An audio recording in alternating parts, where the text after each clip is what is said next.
Il a déjà tout gagné ou presque. Champion du monde à 19 ans, meilleur buteur de Ligue 1 à répétition, star planétaire du PSG, Kylian Mbappé est bien plus qu'un simple joueur de foot. Depuis tout petit, on parle de lui comme d'un génie précoce, un enfant du destin. En fait, beaucoup le voient comme le seul héritier légitime du trône laissé par Messi et Ronaldo.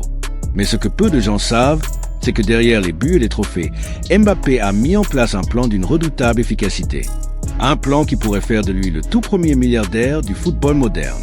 Bienvenue sur la chaîne The Business Giants, on décode les secrets cachés des plus grandes stars, les stratégies invisibles, les négociations confidentielles et les fortunes construites dans l'ombre. Alors si toi aussi tu veux comprendre comment on passe de génie du ballon à roi d'un empire colossal, abonne-toi et like cette vidéo. C'est parti!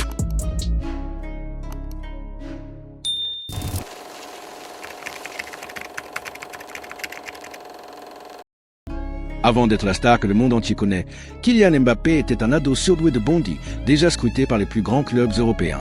À 13 ans, il reçoit des appels de Chelsea, Manchester City et surtout du Real Madrid. Le Real ne plaisante pas. Il l'invite à Valdebebas, son centre d'entraînement. Il prend une photo avec Cristiano Ronaldo, il visite les installations. Il joue même avec les jeunes du centre. Tout semble prêt pour une signature historique. Mais contre toute attente, il ne signe pas. La raison ? Une décision stratégique familiale. Car derrière chaque choix de Kylian, il y a une figure discrète mais centrale. Sa mère, Feza Lamari, ancienne sportive de haut niveau, aujourd'hui sa conseillère personnelle et négociatrice principale dans tous ses contrats. Elle a pensé la carrière de Kylian comme on pense un plan d'investissement. Et ce plan commence par refuser les projecteurs trop tôt. La famille Mbappé choisit Monaco, un club moins clinquant, mais plus intelligent à leurs yeux. Monaco a une vraie politique de jeunes talents. Mbappé aurait plus de chances d'être titulaire rapidement sans grosse concurrence. Au Monaco, c'est aussi un paradis fiscal. À salaire égal, un joueur touche nettement plus en net qu'ailleurs en France. Et surtout, Monaco est hors des radars médiatiques. Pas de fans hystériques devant chez lui. Un endroit parfait pour se construire en silence. Le projet de Monaco me correspondait plus. Il me permettait de progresser en me mettant dans les meilleures conditions sur le plan sportif scolaire et humain. En 2015, à seulement 16 ans, Kylian signe son premier contrat professionnel avec l'AS Monaco. Son salaire débute autour de 80 000 € par mois et la prime à la signature dépasse déjà le million d'euros. Une somme énorme pour un ado, mais un investissement pour le club car ils savent qu'ils ont une pépite. En 2 ans à peine, le pari est gagnant. Mbappé brille en Ligue 1, puis explose en Ligue des Champions, inscrivant des buts contre Dortmund, Manchester City et la Juventus. Il devient le plus jeune joueur français à marquer autant dans la compétition. Mbappé, oui, 2-1 pour le gamin. C'est allé trop vite, beaucoup trop vite pour les défenseurs de Manchester City.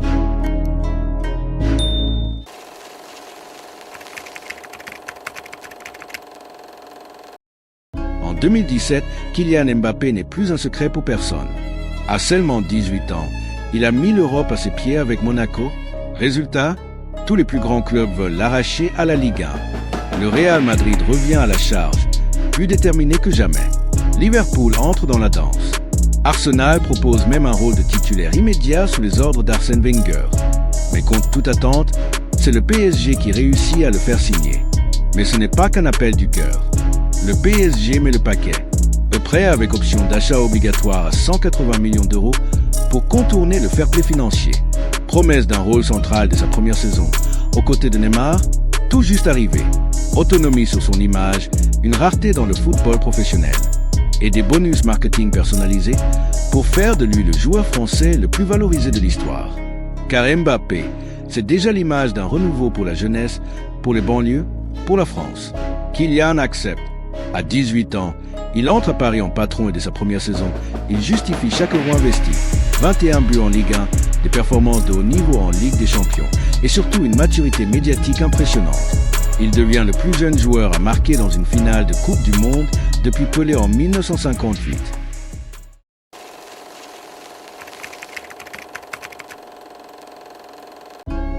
En 2022, son contrat au PSG approche de la fin. Tout le monde attend un départ vers le Real Madrid. Mais Kylian ne signe rien. Il attend, il observe, il met la pression et surtout, il laisse filtrer des rumeurs. Les médias s'emballent, les fans s'affolent, le club panique. Et là encore, ce n'est pas un simple choix de terrain.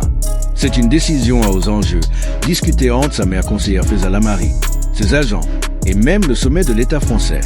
Oui, le président français Emmanuel Macron appelle personnellement Kylian pour lui demander de rester en France. Mais encore plus fou, l'émir du Qatar, Nasser Al-Khelaifi, président du PSG, un multimilliardaire qui n'intervient presque jamais dans les transferts, est sorti de Londres pour négocier sa prolongation. C'est rarissime. Il comprend que Kylian peut devenir la nouvelle figure mondiale du club. C'est une opération sportive, bien sûr, mais aussi une opération de com'. Quand un chef d'État et un émir bougent ensemble pour un joueur, c'est que ce joueur dépasse le foot. Mbappé, c'est du pouvoir, du business, de la géopolitique. Le PSG, qui ne veut pas perdre sa star gratuitement, lui propose un contrat historique.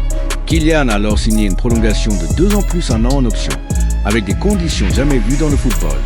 Il a touché une prime à la signature de 180 millions d'euros bruts et un salaire annuel de 72 millions d'euros, faisant de lui le joueur le mieux payé au monde.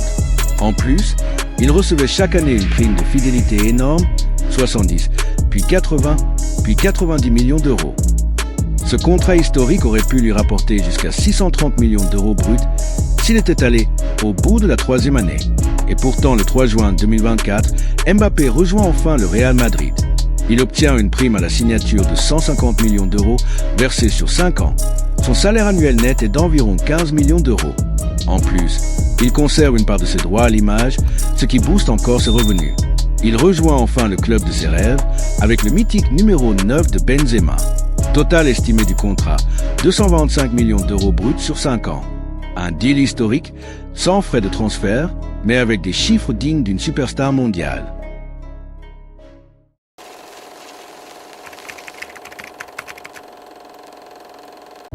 À peine arrivé au PSG, Kylian Mbappé ne se contente pas d'aligner les buts. Très vite, il commence à construire quelque chose de plus grand, sa marque personnelle. Et dès le départ, il impose ses conditions. Contrairement à beaucoup de joueurs, il refuse de céder entièrement ses droits à l'image au club. Ça veut dire quoi concrètement? Que c'est lui, et non le PSG, qui décide comment, quand et avec qui son image est utilisée. Une décision rare, mais stratégique. Il ne voulait pas juste être une affiche du PSG. Il voulait être une marque à part entière, libre de choisir ses partenaires. Mbappé ne vend pas que du football. Il vend des valeurs. Refus de certaines campagnes publicitaires, refus de représenter des marques de malbouffe ou de jeux d'argent. Je veux contrôler mon image. Je ne veux pas vendre n'importe quoi à n'importe qui. Ce positionnement lui permet de signer des contrats avec des marques prestigieuses. Nike, qu'il a signé très jeune, lui offre une série de contrats évolutifs. En 2021, il devient l'égérie de la gamme Mercurial Superfly KM Edition, une ligne de crampons à son nom. Hublot, la prestigieuse marque de montres suisse, fait de lui le plus jeune ambassadeur de son histoire. EA Sport, avec qui il signe un contrat exclusif pour apparaître sur la couverture de FIFA 21, FIFA 22 et FIFA 23, 3 années d'affilée. Il a récemment collaboré avec Oakley. Ensemble, ils dévoilent une campagne puissante intitulée Be Who You Are, une véritable déclaration d'identité. Il a également travaillé avec Sorare, Good Goo, des marques qui correspondent à une image jeune, saine et ambitieuse. En 2023, selon Forbes, il gagne environ 130 millions d'euros en 1 an, salaire plus sponsor. Il devient le sportif le mieux payé au monde devant LeBron James et Messi. Une image lisse, contrôlée et intentionnelle. Pas de clash, pas de bad buzz, pas de vidéos compromettantes, pas de tatouages, pas de provocation sur les réseaux. Une communication maîtrisée, professionnelle, souvent sobre. Lorsqu'il prend la parole, c'est pour défendre des causes, l'éducation, la jeunesse ou encore les droits des joueurs. Tout est pensé pour montrer un leader moderne, un athlète intelligent, inspirant et propre, dans un monde où l'image peut se détruire en une seule story Instagram. Même son compte Instagram avec ses 125 millions d'abonnés est soigneusement entretenu. Publication pro, peu de vie privée, beaucoup de photos d'entraînement, de matchs ou de collaboration avec ses sponsors. Mbappé a compris très tôt que l'image, c'est le capital, et il en a fait un actif à part entière.